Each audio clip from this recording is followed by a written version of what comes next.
Hello, whimsical musical teachers, and welcome back to my channel. In today's video, we are talking all things productivity because that's literally my jam, and it's really important to know how to be effective with your time, especially as a teacher. So with that, let's dive on in.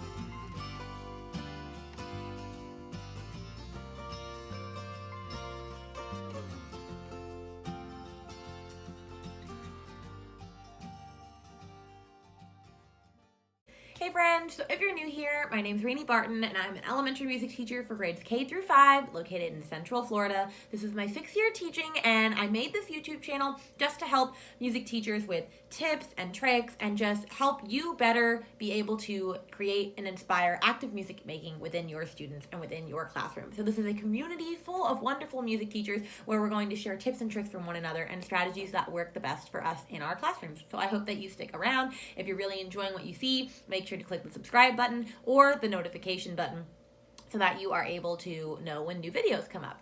But I wanted to make this video today because I've been asked about this by a couple of teachers before, and also I'm just obsessed with this topic, all about how to be more productive as an elementary music teacher. Now I know we don't necessarily struggle with that as much with where other teachers are spending, 50 to 80 hours in their classroom. I don't ever stay after school. I leave exactly when the bell rings. And I get all of my stuff done within the time allotted. Now that has definitely taken some time and some trial and some error. And so I'm going to share my best tips and tricks for that. But there's always a good question to ask yourself is, are you really being effective with your time?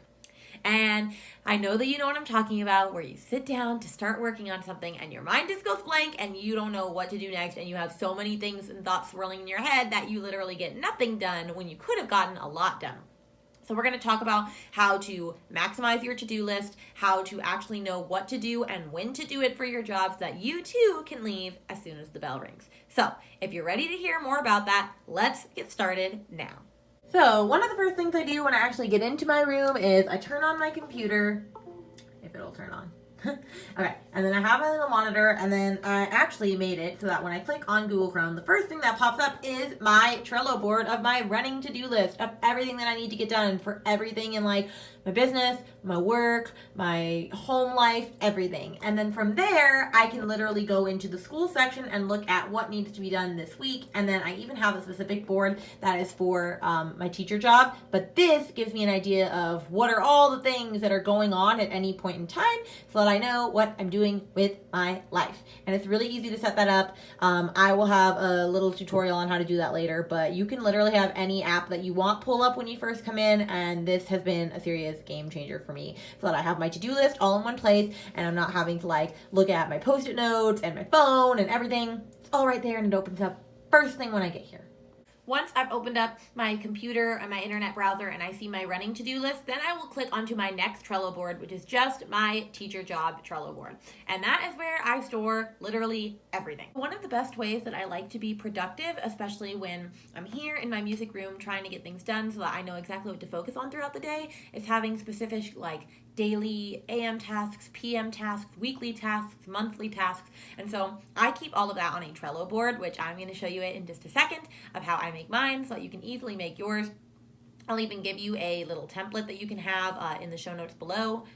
Not show notes, but in the YouTube video below. I keep all of that together in one place so that I can easily look at what needs to be done, because there are some things that I'm going to be doing each and every day. And so it's easy to just have that list. I can look at it, say, oh, I need to do that today. There's things that I'm like, oh, I only need to do that weekly, or oh, I only need to do that monthly. So I'm going to flip you around so you can see my Trello board really quick, and then I'll show you a little bit more about the sort of things that I'm talking about. You could easily just write this down in a journal. You could write it on your whiteboard. You could have it as a sticky note on your computer. I like to use Trello. I'm obsessed with it. You'll learn that more and more as you stick around here. but this is how I get it done. Okay, so this is my teacher to-do list. And so basically I have it broken down into daily tasks, weekly tasks, monthly tasks, my to-do list, and then lesson plan ideas.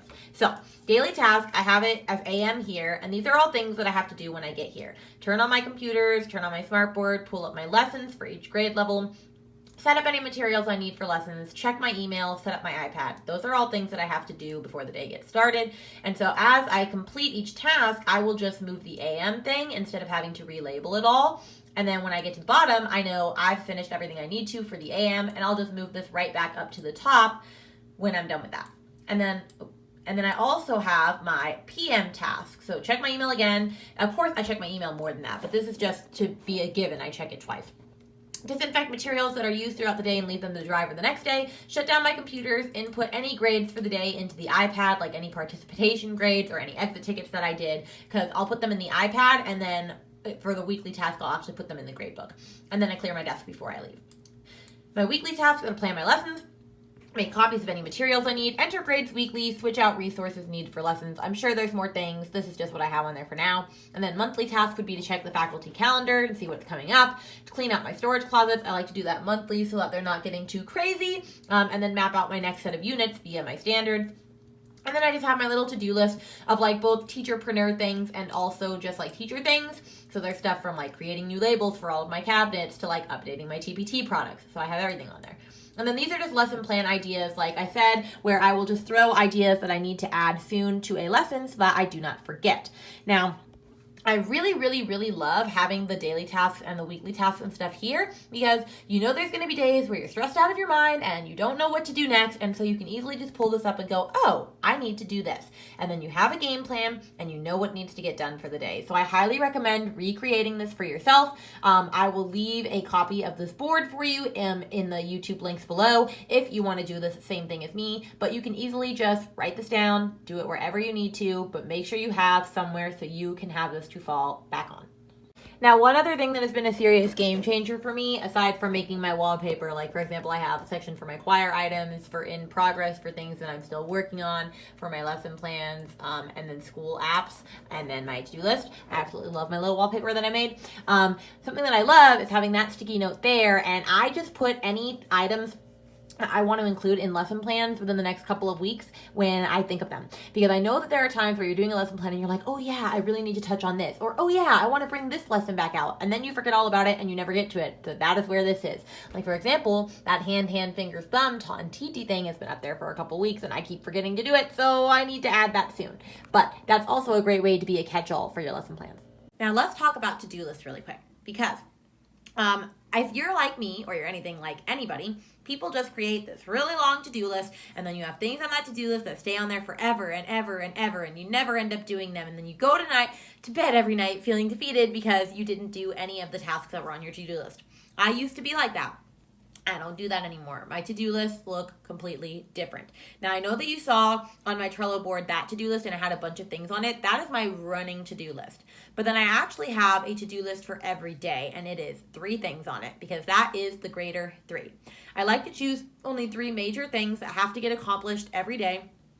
And I'll have 3 potential things that could also get accomplished so that I know if I finished those 3 things, I am moving the needle in my business, I am moving the needle in my teacher job, I am moving the needle in whatever aspect I need to focus on. So for example, my greater 3 for today are to finish inputting my grades because progress reports are coming soon, which I can't believe already for quarter 2. So finish inputting my grades, finish updating my seating charts because we got new students on Monday and all of the classes changed and my life is just a hot mess, and then to create a new Teachers Pay Teachers product tonight because that has been on my to-do list for forever. So those are the 3 things that if I finish today, I'll know that I've made a better improvement towards my actual job and actually towards my business. So you want to choose things that you know you can do and allot it within the time frame. You can also put a specific time on it if you know what time you're going to be able to work on these things. As for me, I'm not entirely sure because my schedule is kind of wonky, so I just fit those things into it whenever I can. but you can also do that as well. So I recommend highly having just a greater 3. I put that as a sticky note on my computer. I'll have it on my notebook. That's something that I normally write out and have it right by my desk. So that's something easy that you could do. And then I also will have 3 items underneath it that are things that I could potentially do if I just happen to whiz through those 3 things. So then you're potentially getting 6 things accomplished, and then that's even better. So definitely greater 3, a great thing to try if you feel like your to-do list is ever and ever and ever never ending. That's all I have for you today, guys. Thanks so much for watching this video and learning how to better be productive as a music teacher. I hope there were some really great tips and tricks that you were able to set aside for you when you're starting to plan out your week for all of those different things. There will be future videos on this where I break different specific productivity things down, because productivity is truly a passion of mine. If there's ever a topic that you'd like to see, I'd love to see that in the comments down below. I definitely will be reaching out to everyone that responds. And I love all of you. I hope that you subscribe to see future videos, put that bell notification on to let you know when new videos are coming up. My goal is to do it every Tuesday. We're working on that now. This is a day late, but that's okay. But I will see you guys all next time. And with that, have a great day. Bye.